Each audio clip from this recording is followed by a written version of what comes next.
மறுபடியும் வாழ்த்துக்கள் உங்களுக்கு. நீங்கள் இப்போ கேட்ட கோர்ஸ் எல்லாம் அப்ளை பண்ணுவீங்க, அப்ளை பண்ணி அது கிடைக்கணும்னு விசுவாசத்தோடு இருப்பீங்க. அப்படி கிடச்சிச்சு அடுத்து என்ன பண்ணலான்னு யோசிப்பீங்க. பண தேவை அதிகமாக இருக்குது, என்ன பண்ணலாம், இந்த கோர்ஸ்லாம் எப்படி பணத்தை கட்ட போகிறோன்னு யோசிப்பீங்க. இதுக்கெல்லாம் சேர்த்து தான் வந்து நம்ம கவர்மெண்ட்டும் சரி சென்ட்ரல் கவர்மெண்ட்டும் சரி உங்களுக்காண்டி ஒரு எஜுகேஷன் லோன் சிஸ்டத்தை வச்சுருக்காங்க. அது வந்து சென்ட்ரல் கவர்மெண்ட் ஸ்கீம் என்னென்னா பிரைம் மினிஸ்டர் வித்யாலட்சுமி ஸ்கீம்னு சொல்கிறாங்க. அந்த கோர்ஸில் 3 விதமாக லோன் இருக்குது. அதாவது ஸ்கூல் முடிச்சுட்டு போகிற யூஜி காட்டும், யூஜி முடிச்சுட்டு போகிற பிஜியாக இருக்கட்டும், அது முடிச்சுட்டு இன்னும் ஃபர்தராக படிக்க போகிற கோர்ஸ்னாலும் எல்லாம் அதுக்கேற்றாப்புல ஒவ்வொரு லோனும் விதவிதமாக கொடுக்குறாங்க. அதை வந்து நீங்கள் வந்து எந்த சைட்டில் போய் பார்க்கணுன்னா www.vidyalakshmi.pmvidyalakshmi.go.in அதை co.in அதை வந்து நாங்கள் லிங்க்கை கீழே கொடுக்குறோம், ஸ்க்ரால் பண்ணுறோம், அதை பார்த்துக்கலாம். நீங்கள் அங்கே போய்ட்டு நீங்கள் லாகின் பண்ணி அப்ளை பண்ணலாம். அது வந்து உங்களுக்கு லோன் என்ன கோர்ஸ் படிக்க போகிறீங்க அப்படிங்கிறது அதுக்கேற்றாப்புல லோன் தருவாங்க. அந்த லோன் வந்து அந்த எந்தெந்த காலேஜுனால் ஒரு கிட்டத்தட்ட ஒரு தமிழ்நாட்டில் 26 காலேஜுக்கிட்டே இருக்குது, 26 பேஜஸ். ஆமாம், அந்த காலேஜஸில் நீங்கள் கொடுத்த இருந்துச்சுன்னா உங்களுக்கு அந்த லோன் அப்ரூவ் பண்ணுவாங்க. நீங்கள் வந்து அதில் 3 பேங்க் அப்ளை பண்ணலாம். 3 ஸ்டேட் பேங்க் எடுத்துக்கலாம், கனரா பேங்க் எடுத்துக்கலாம், இந்தியன் பேங்க் எடுத்துக்கலாம். எந்த பேங்க் உங்களுக்கு வேணுங்கிறத நீங்கள் அப்ளை பண்ணி நீங்கள் பண்ணிங்கன்னா உங்களுக்கு அந்த லோன் கிடைக்க வாய்ப்பு இருக்குது. 7.5 லட்சம் வரைக்கும் எந்த மார்ஜினும் இல்லை, எந்த கேரண்டியும் இல்லை. நீங்கள் வந்து என்ன கோர்ஸ் ஆர்ட்ஸ் படிக்கிறீங்கன்னா அதுக்குண்டான அமௌண்ட்டுக்கு உங்களுக்கு கோர்ஸ் கிடைக்கும். அந்த அமௌண்ட்டை லோன் போட்டு தருவாங்க. இப்போ நீங்கள் எம்பிபிஎஸ் படிக்கணுன்னா அதுக்கு வந்து 75 லட்சம் வரைக்கும் கொடுக்குறாங்க. மற்ற கோர்ஸ் டென்டல் இதெல்லாம் படிக்க போகிறீங்கன்னா அதுக்கு 50 லட்சம் வரைக்கும் தராங்க. இதே நீங்கள் ஃபாரினில் போய் படிக்கணுன்னா கூட அதுக்கும் பண்ணுறாங்க. உங்களுக்கு எலிஜிபிலிட்டி என்ன தேவைன்னா நீங்கள் 12th முடிச்சிருக்கணும், 18 வயசு ஆகிருக்கணும். அப்புறம் வந்து உங்களுக்கு அந்த காலேஜ் எந்த காலேஜ் ஜாயின் பண்ணுறீங்களோ அந்த காலேஜ்லேருந்து அட்மிஷன் லெட்டர் கொடுத்துருப்பாங்க, அது கொண்டு வரணும். உங்களுக்கு ஆதார் பேன் கார்டு வச்சுருப்பீங்க, அதெல்லாம் வச்சுருக்கணும். இவ்வளோ தான் ரொம்ப பெருசாக தேவைப்படாது. நீங்கள் லோன் படிக்கிற காலத்தில் லோன் கட்ட போகிறதில்ல. நீங்கள் எவ்வளோ லோன் வாங்குறீங்களோ அந்த லோனுக்கு ஏற்றாப்புல உங்களுக்கு செக்யூரிட்டி கேட்பாங்க. சின்ன அமௌண்ட்டாக இருந்தால் உங்களுக்கு லோன் செக்யூரிட்டியே கேட்க மாட்டாங்க. உங்கள் பெரிய அமௌண்ட்டாக இருந்தால் உங்கள் அப்பா அம்மாவோட உங்களுக்கு வந்து அப்ளிகண்ட்டாக சேர்த்துப்பாங்க. அப்படி சேர்த்துக்கும் போது நீங்கள் உங்கள் படித்து முடித்து 1 வருஷம் டைம் கொடுப்பாங்க, ஒரு டைம் பீரியடு. மேக்ஸிமம் 15 வருஷம் உங்களுக்கு டைம் கட்டுறதுக்கு நீங்கள் வேலை பார்த்து நீங்கள் பணம் கட்டலாம். சம்பாதிச்சுட்டு அதை சம்பளம் கட்டிக்கலாம்.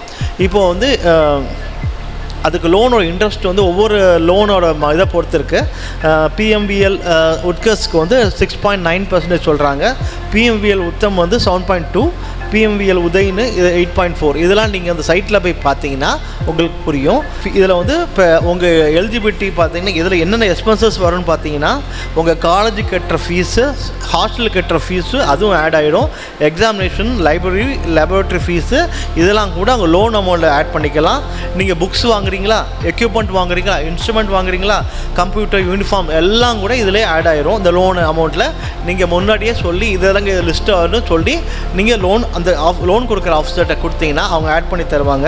அது மட்டும் இல்லாமல் சில காலேஜஸில் பார்த்தீங்கன்னா காஸ்ட் அண்ட் டெபாசிட் கேட்பாங்க, பில்டிங் ஃபண்டுன்னு கேட்பாங்க. இதெல்லாம் வந்து அந்த டியூஷன் ஃபீஸில் 10%குள்ளே இருந்துச்சுன்னா அதையும் கூட உங்கள் லோன் அமௌண்ட்டில் சேர்த்துப்பாங்க. அப்புறம் வந்து ஸ்காலர்ஷிப், இது வந்து ஸ்காலர்ஷிப் இருந்தால் கூட அதையும் ஆட் பண்ணி உங்களுக்கு சரி பண்ணி கொடுப்பாங்க. இப்போது வந்து உங்களுக்கு பெரிய அமௌண்ட்டுக்கு தேவைப்படுது. அப்போது எப்படி என்னென்ன செக்யூரிட்டி கேட்பாங்க பார்த்தீங்கன்னா அசையும் சொத்து, அசையாத சொத்துன்னு இருக்குது. அசையும் சொத்துன்னா அவங்க இந்த வீட்டில் அவங்க அப்பா அம்மா இந்த டெபாசிட் பண்ணியிருப்பாங்க, எஃப்டி போட்டிருப்பாங்க, மியூச்சுவல் ஃபண்டில் ஃபண்டு போட்டிருப்பாங்க. அதெல்லாம் மேலே கூட வந்து உங்களுக்கு செக்யூரிட்டியாக வச்சு உங்களுக்கு லோன் கொடுப்பாங்க. இன்கேஸ் இது வந்து மோர் தென் 7.5 lakhs இருந்துச்சு அப்படின்னா அது வந்து பெரிய எம்பிபிஎஸ் கோர்ஸ் போகிறீங்க 75 lakhs மேலே போகுது, டென்டல் கோர்ஸ் போகிறீங்க 50 lakhsக்குள்ளே வருது, அப்ராட் போய் படிக்கிறீங்க, அப்போ வந்து 3 crores மேக்ஸிமம் 3 crores வரைக்கும் இங்கே லோன் ப்ரொவைட் பண்ணுறாங்க. நீங்கள் லோன் மேலே போக போக அதுக்கேற்றாப்புல செக்யூரிட்டி ஆட் பண்ணுவாங்க.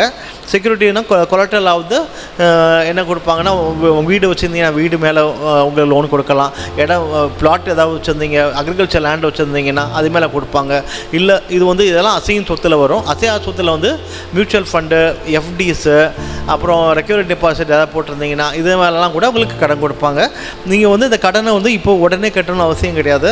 நீங்கள் படித்து முடிக்க வரைக்கும் கவர்மெண்ட் உங்களுக்கு டைம் கொடுக்குறது, படித்து முடிச்சு 1 வருஷமும் உங்களுக்கு டைம் கொடுக்குறது. அதுக்கப்புறம் மேக்ஸிமம் 15 years உங்களுக்கு இஎம்ஐ கட்டுறதுக்கு டைம் தராங்க. லோன் ப்ராப்பராக ப்ராசஸ் பண்ணுறதுக்கு ஸ்டூடெண்ட்ஸ் என்ன கொண்டு போகணுங்கிறத சொல்கிறேன். அவங்க வந்து mark sheet, 10th mark sheet வச்சுருக்கணும், 12th மார்க் ஷீட் வச்சுருக்கணும். அப்புறம் வந்து என்ட்ரன்ஸ் எக்ஸாம், நீட் எக்ஸாம் இருந்தாலும் சரி, என்ஜினியரிங் எக்ஸாம் இருந்தாலும் சரி, லா காலேஜ் போயிருந்தாலும் சரி, அக்ரிகல்ச்சர் காலேஜ் போயிருந்தாலும் சரி, அவங்களுக்கு என்ட்ரன்ஸ் ஐடி கார்டு ஒன்று கொடுத்துருப்பாங்க, அது வச்சுக்கணும். அப்புறம் அந்த எக்ஸாம் கிளியர் பண்ணிட்டீங்க, உங்களுக்கு வந்து அந்த காலேஜ் அட்மிஷன் கொடுத்துட்டாங்க, கவுன்சிலிங் முடிஞ்சிடுச்சு, அப்போ அந்த உங்களுக்கு வந்து ஒரு அட்மிஷன் லெட்டர் கொடுத்துருப்பாங்க, இந்த கோர்ஸ் ஜாயின் ஐடி கார்டு ஒன்று கொடுத்துருப்பாங்க. அப்போ அந்த அதையும் கூட நீங்கள் கொண்டு போகணும். அப்புறம் அந்த காலேஜில் வந்து ஜாயின் பண்ணுறதுக்கு இந்த டேட்டில் இவ்வளோ இந்த அமௌண்ட்டை ஒரு பெரிய கோர்ஸ் ஃபீஸ் ஒன்று கொடுத்துருப்பாங்க, இந்த ஃபஸ்ட் இயரில் இந்த அமௌண்ட்டை பே பண்ணி நீங்கள் ஜாயின் பண்ணுங்கள் அப்படின்னு ஒரு கோர்ஸ் கொடுத்துருப்பாங்க. அப்போது அந்த காலேஜில் நீங்கள் கேட்டு எழுதி வாங்கிட்டு வர வேண்டிய என்னென்னா அந்த கோர்ஸ் எக்ஸ்பென்ஸில் அவங்க ஹாஸ்டல் ஃபீஸை ஆட் பண்ண சொல்லியிருக்கணும். அவங்க இதெல்லாம் சேர்த்து ஆட் பண்ணியிருந்தீங்கன்னா உங்களுக்கு அந்த ஈஸியாக இருக்கும். அப்புறம் அந்த காப்பீஸ் ஆஃப் லெட்டர், அந்த கன்ஃபரிங் உங்களுக்கு எதாவது ஸ்காலர்ஷிப் கொடுத்துருக்காங்கன்னா அதையும் ஆட் பண்ணிக்கணும். ஃப்ரீஷிப் எதாவது இருந்தால் அதெல்லாம் ஆட் பண்ணி, கேப் சர்டிஃபிகேட் ஒரு வருஷம் படிச்சிருந்தீங்க, இந்த வருஷம் கேப் விழுந்துருச்சு அப்படின்னா அந்த கேப் சர்டிஃபிகேட்டையும் ஆட் பண்ணி அதையெல்லாம் சேர்த்து அந்த லோன் ப்ராசஸிங் ஆஃபீஸருக்கு கொடுத்தீங்கன்னா உங்களுக்கு அந்த லோன் ப்ராசஸ் பண்ணுறதுக்கு ஈஸியாக இருக்கும். இப்போ வந்து பெரிய சின்ன அமௌண்ட்டாக அதை நீங்களே மட்டும் ஹேண்டில் பண்ணிக்கலாம், நீங்கள் தான் சிங்கிள் அப்ளிகண்ட்டாக இருப்பீங்க. வேற நீங்கள் பெரிய அமௌண்ட்டாக இருக்கும்போது செக்யூரிட்டிலாம் கொடுக்கும்போது உங்கள் அப்பா அம்மா யாராவது வந்து உங்களுக்கு கோ அப்ளிகண்ட்டாக இருப்பாங்க, அப்பா அம்மா இருக்கலாம், இல்லை கார்டினராக இருக்கலாம், அவங்கள வந்து உங்களுக்கு கோ அப்ளிகண்ட்டாக இருப்பாங்க. அவங்க உங்களுக்கு ஒரு கேரண்டராக கொலாட்டல் செக்யூரிட்டி கொடுத்து உங்களுக்கு லோன் ஹெல்ப் பண்ணுவாங்க. இந்த லோன் எப்போ கட்டி முடிப்போன்னு பார்த்தீங்கன்னா நீங்கள் படித்து முடிக்கிற காலத்தில் பண்ண போகிறதில்ல, படித்து முடித்து ஒரு 12 மந்த்ஸ்க்கு மொரட்டோரியம் பீரியட்னு கொடுப்போம். மொரட்டோரியம்னா அந்த ஒரு வருஷம் உங்களுக்கு ஃப்ரீயாக விட்டுருப்பாங்க. அந்த அதுக்கப்புறம் நீங்கள் வந்து இஎம்ஐ கட்டணும். இஎம்ஐ எப்படின்னா இந்த மொரட்டோரியம் பீரியட்லேருந்து அந்த 12 மாதம் இன்ட்ரெஸ்ட்டும் அப்புறம் எல்லாம் சேர்த்து உங்களுக்கு முதல் கேபிட்டல் அசலில் போட்டுருவாங்க. அதுலேருந்து எல்லாம் பண்ணி உங்கள் இஎம்ஐ ஜென்ரேட் பண்ணி அதை நீங்கள் மேக்ஸிமம் 15 வருஷத்தில் கட்டி முடிக்கணும். 20 லட்சம் வரைக்கும் லோனுக்கு உங்களுக்கு ப்ராசஸிங் ஃபீஸ் கிடையாது. 20 லட்சத்துக்கு மேலே பார்த்தீங்கன்னா உங்களுக்கு 10,000 ரூபா ப்ராசஸிங் ஃபீஸ் வருது. இது வந்து எங்கே போய் பார்க்கணுன்னா www.pmvidyalakshmi.co.in அந்த சைட்டில் போய் பார்த்தீங்கன்னா உங்களுக்கு சின்ன அமௌண்ட் கிடைக்கும். ஸ்டேட் பேங்க்கில் போனோன்னா ஸ்டேட் பேங்க் எஜுகேஷன் லோன்.comனு போய் பார்த்தீங்கன்னா அங்கே கிடைக்கும். அதையும் ஸ்க்ரால் பண்ணி போட்டுரும். அதில் வந்து நிறைய விதமாக லோன் இருக்குது. ஸ்டேட் பேங்க் ஸ்டூடெண்ட் லோன் இருக்குது, அது யூஜிக்கு. ஸ்டேட் பேங்க் ஸ்காலர் லோன் பார்த்தீங்கன்னா அது பிஜிக்கு. ஸ்டேட் பேங்க் அட்வான்ஸ்ன்னு பார்த்தீங்கன்னா அது ஃபாரினில் போய் படிக்கிறதுக்கு. இது எல்லா விதமாக லோன் இருக்குது. இது மட்டும் இல்லாமல் ஸ்கில் லோனும் இருக்குது. நீங்கள் வந்து வேலை படிச்சுட்டீங்க, உங்களுக்கு எதாவது புதுசாக ஸ்கில் ஏதாவது கைவினை தொழில் எதாவது பண்ணுறீங்க, அதுக்கும் லோன் கொடுக்குறாங்க. நீங்கள் இதெல்லாம் வந்து அந்த சைட்டில் போய் பார்த்தீங்கன்னா அங்கே மோர் இன்ஃபர்மேஷன் இருக்கும். அதை கிளிக் பண்ணிட்டு போய் பார்த்தீங்கன்னா அது வந்து என்னென்ன டீட்டெயில்ஸ் இருக்கோ. இப்போ நான் சொன்னது ஒரு சின்ன ஒரு சம்மரியாக சொன்னதை உங்களுக்கு ஸ்டேட்மெண்ட் வைஸாக நீட்டாக அழகாக இருக்கும், பார்த்து நீங்கள் பார்த்துக்கலாம். அது மட்டும் இது பார்த்து நீங்கள் வந்து அப்ளை பண்ணுறத ஆன்லைனும் பண்ணலாம். இல்லைன்னா வந்து நீங்கள் நேராக எந்த அங்கே வந்து வித்யாலட்சுமியில் டைப் பண்ணிங்கன்னா 3 பேங்க் கொடுத்து சொல்லலாம். நீங்கள் Indian bank, state bank, Canara bank, ஏதாவது பேங்க் போனீங்கன்னா எந்த பேங்க் உங்களுக்கு சூட்டபுளாக இருக்கோ அதை நீங்கள் கொடுத்துட்டிங்கன்னா அது அந்த ப்ரிஃபரன்ஸ் வழியாக உங்களுக்கு கூப்பிடுவாங்க. இப்போ வந்து ஆண்டு வருமானம் 8 லட்சத்துக்கு கீழே இருந்ததுன்னா உங்களுக்கு சப்சிடி கிடைக்கும். அந்த இன்ட்ரெஸ்ட்டில் கிடைக்கிற சப்சிடி வந்து 3% வந்து இன்ட்ரெஸ்ட் சப்சிடி கொடுப்பாங்க. நீங்கள் கட்டிய இன்ட்ரெஸ்ட் வந்து குறைஞ்சி உங்களுக்கு அதுவும் ஒரு பெரிய உதவியாக இருக்கும். ஆண்டு வருமானம் 8 லட்சத்துக்கு மேலே இருந்தால் உங்களுக்கு அந்த சப்சிடி கிடையாது. அது மட்டும் இல்லாமல் செல்ஃப் ஃபைனான்ஸ் காலேஜ்லேயும் அது இந்த சப்சிடியும் கிடையாது. இந்த பிஎம் வித்யாலட்சுமியில் இருக்க அந்த ப்ராசஸும் உங்களுக்கு கிடையாது. இதெல்லாம் உங்களுக்கு உதவியாக இருக்கும்னு நினைக்கிறேன். உங்களுக்கு கர்த்தர் உதவி செய்வாராக.